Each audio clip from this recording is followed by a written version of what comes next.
नमस्कार, मी भाऊ तोरसेकर. तुम्ही बघत आहात प्रतिपक्ष.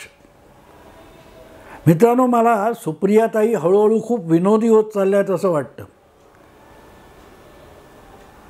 त्या कुठचा तो पडोसन सिनेमामध्ये तो विनोदी नट होता मेहमूद, त्याची जी भूमिका होती ती भूमिका सुप्रियाताईंनी काल परवा पार पाडली. ते बघून मला जास्त हसू आलं. तुम्हाला आठवतं, निवडणूक आयोगामध्ये शरद पवार स्वतः व्यक्तिगत गेलेले होते. जी काही नोटीस आली होती, वकील गेले तरी चाललं असतं, पण शरद पवार स्वतः गेले. सुप्रियाताई तर गेल्याच होत्या, जितेंद्र आव्हाड पण गेलेले होते. आणि तिथल्या वकिलांनी शरद पवारांचा एकेरी उल्लेख केला म्हणून सुप्रियाताईंच्या तळपायाची आग मस्तकात गेली होती. आणि नुसती तळपायाची नाही, तळपायाची नाही, तळमजल्यावरची आग ही थेट पेंट हाऊसपर्यंत जावी इतक्या तावातावात सुप्रियाताईंनी एका जाहीर सभेत खुली धमकी दिली होती. काय म्हणाला तो वकील? तो शरद पवार, तो शरद पवार. अरे शरद पवार तो कोण? तो वकील. आता त्याचा करेक्ट कार्यक्रम केल्याशिवाय राहणार नाही अशी फार राणा भीमदेवी थाटातली घोषणा, गर्जना सुप्रियाताईंनी केली होती अगदी 2-4 दिवसापूर्वी. आठवतं ना तुम्हाला? मग लोकांचा शोधाशोध सुरू झाला की कोण तो होता दुसऱ्या बाजूचा अजितदादांचा वकील. तो नेमकं काय बोलला? मग तो इंग्रजीत बोलला की मराठीत बोलला, हिंदीत बोलला, या सगळ्या सुरू झाल्या. आता सुप्रियाताईंचा अप्रतिम इंग्लिश असल्यामुळे त्यांना इंग्रजीमध्ये एकेरी आणि मराठीतलं एकेरी यातला फरकसुद्धा कळत नाही. करेक्ट कार्यक्रम करताना करेक्टचं स्पेलिंग काय आहे हे पण त्या हल्ली आईसचं स्पेलिंग काय असं छोट्या छोट्या मुलांना सभा समारंभात बोलवून विचारतात. आईसचं स्पेलिंग काय? आईसचं स्पेलिंग काय? मग आईस म्हणजे काय हे आपल्या पद्धतीत नवी डिक्शनरी लोकांना शिकवतात. आय म्हणजे इन्कम टॅक्स, सी म्हणजे CBI, ई म्हणजे ED, असं नवीन अंगणवाडी किंडरगार्टन क्लासेस सुप्रियाताईंनी सुरू केलेले आहेत. राष्ट्रवादी काँग्रेस पक्ष आता अगदी बाल्यावस्थेतून प्रौढावस्थेपर्यंत नेण्याचं काम सुप्रियाताईंनी हाती घेतलं आहे. त्यामुळे त्या अगदी मुलांना किंवा कार्यकर्त्यांना ABCD सुद्धा शिकवतात. त्यामुळे आईसचं स्पेलिंग काय असं विचारतात. पण त्यांना इंग्रजीमध्ये एकेरी आणि आदरार्थी अनेक वचन यातला फरकसुद्धा कळत नसावा म्हणून त्यांनी गर्जना करून टाकली. कोण तो वकील? त्याचा आता करेक्ट कार्यक्रम करते.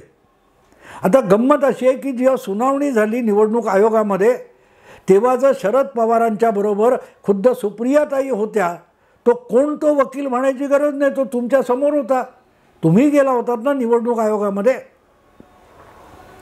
मग कोण तो वकील म्हणायची काय गरज होती? आणि आता 4-5 दिवस उलटल्यानंतर त्याच सुप्रियाताईंनी त्याचा करण्याऐवजी स्वतःचाच करेक्ट कार्यक्रम करून घेतला. आज मी एक वेगळी क्लिप बघितली सुप्रियाताईंच्या भाषणाची. तिथे त्यांनी आपण त्या वकिलाचा काय करेक्ट कार्यक्रम केला त्याचा खुलासा केलाय. त्याचा खुलासा केलाय की करेक्ट कार्यक्रम कसा केला. तर त्या म्हणतात की तो जो वकील होता ना, बघा म्हणे एक गट फुटून गेला आमच्यातून आणि अख्ख्या देशामध्ये यांना वकील कोण सापडला? तर तो सदानंद सुळेंचा वर्गमित्र. म्हणजे आपल्या पतीचा वर्गमित्र सुप्रियाताईंना माहीत नाही, बाकी त्यांना महाराष्ट्र तळहाताच्या रेषेवर सारखा माहिती असतो. पण आपल्या नवऱ्याचा वर्गमित्र समोर तिथे युक्तिवाद करत होता तो यांना ठाऊक नव्हता. आणि या जाहीर सभेतून त्याचा करेक्ट कार्यक्रम करायला निघाल्या. आणि करेक्ट कार्यक्रम म्हणजे काय केलं? काय केलं करेक्ट कार्यक्रम? तर तो आपल्या नवऱ्याचा वर्गमित्र आहे असा महान शोध सुप्रियाताईंनी लावला. मग ही सगळी माहिती घेण्याच्या आधी आपल्या तोंडाची वाफ दवडण्याची गरज काय होती? गरज काय होती? आपण जी काय बालवाडी KG क्लासेस सध्या चालवतात सुप्रियाताई, त्या पोरांना आपल्या नवऱ्याचे वर्गमित्र कोण हे शोध लावून सांगण्याची गरज होती का? करेक्ट कार्यक्रम करण्याची गर्जना कोणी मानेवर काय तो डोक्याला पिस्तूल लावून करायला सांगितली होती? त्याचा आता करेक्ट कार्यक्रम करून टाकते, नाहीतर शरद पवाराची मुलगीच नाही वगैरे वगैरे. ह्या गर्जना गेले काही वर्ष महिने चालूच आहेत. पण त्यातली एक गर्जना पूर्ण केली हे कधी सुप्रियाताई दाखवू शकतात का? नाही. पण गर्जना चालू आहेत, वल्गना चालू आहेत. सवाल असा आहे, सुप्रियाताईंनी असं विचारलं की अरे तुम्ही फुटून वेगळे झालात आणि देशात शोधून शोधून तुम्हाला वकील कोण मिळाला? तर माझ्या नवऱ्याचा वर्गमित्र. म्हणजे अजितदादांना आपल्या चुलत बहिणीच्या नवऱ्याचा वर्गमित्र माहिती असला पाहिजे. अरे नको, हा सुप्रियाच्या नवऱ्याचा वर्गमित्र आहे, ह्याला आपल्या बाजूने वकिलीसाठी बोलवायचा कसं? हे अजितदादांनी केलं पाहिजे. पण नवऱ्याच्या बायकोला नवऱ्याचे वर्गमित्र माहिती नसतात, पण मेव्हण्याला माहिती असले पाहिजेत, ही सुप्रियाताईंची अपेक्षा आहे. काय कौतुकास्पद व्यक्तिमत्व आहे सुप्रियाताई. अजितदादांना माहिती नव्हता आणि त्यांना देशातून फक्त हा एकच वकील सापडला. अरे शोधून शोधून काढला कोण? माझ्या नवऱ्याचा वर्गमित्र. ठीक आहे, अजितदादांना माहिती नसेल किंवा अजितदादांची चूक झाली असेल. तुम्ही जेव्हा करेक्ट कार्यक्रमाच्या गर्जना करत होत्या तेव्हा तुम्हाला तरी कुठे माहिती होतं की सदानंद सुळेचा वर्गमित्र आहे, त्यालाच आपण धमक्या देतोय हे सुप्रियाताईंना माहिती होतं? पण नाही. उघडलं तोंड, सुरुवात, लावली जीभ टाळ्याला की आवाज बाहेर येतो. मेंदू वगैरे डोकं वगैरे वापरायची गरज काय? आपण शरद पवारांची मुलगी आहे सांगून ठेवते. हां, विचार केल्याशिवाय बोलू नये हे संस्कार आईने सुप्रियाताईने दिलेले नसावेत. कारण वारंवार सुप्रियाताई माझ्या आईचे संस्कार, माझ्या आईचे संस्कार म्हणतात, पण वडिलांचे पण संस्कार नाहीत.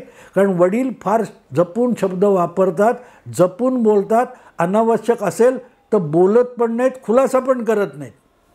पण सुप्रियाताईंना वडिलांचे संस्कार नक्कीच मिळालेले नाहीत आणि आईच्या संस्कारामध्ये ह्या गोष्टी जमत नसाव्यात की बोलण्यापूर्वी विचार करावा.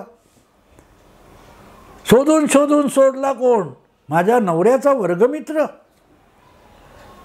अरे तुम्ही इतका शोध घेतल्यावर तुम्हाला पहिल्यांदा कळलं की तो नवऱ्याचा वर्गमित्र आहे. अजितदादांनी काय तुमच्या सासरची आणि पलीकडची सगळी वंशावळ लिहून काय तयार ठेवलेली आहे का? नाही नाही नाही, वकील ठरवताना जरा सुप्रियाच्या सासरची वंशावळ तपासा,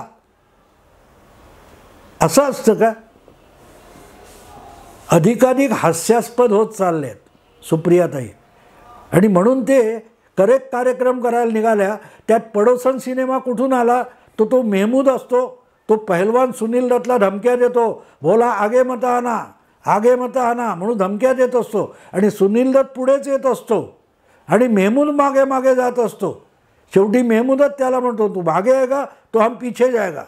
सुप्रियाताईंचं हे नवऱ्याचा मित्र, वर्गमित्र वगैरे आहे ना, ते प्रकरण पडोसन सिनेमातल्या मेहमूदच्या विनोदासारखं आहे. देखो आगे मत आना असा आवाज चढवून बोलायचं आणि तो आगे आलाच तर हम पीछे जाएगा. याला सुप्रियाताई करेक्ट कार्यक्रम म्हणतात. असो मित्रांनो, इथेच थांबतो. नमस्कार.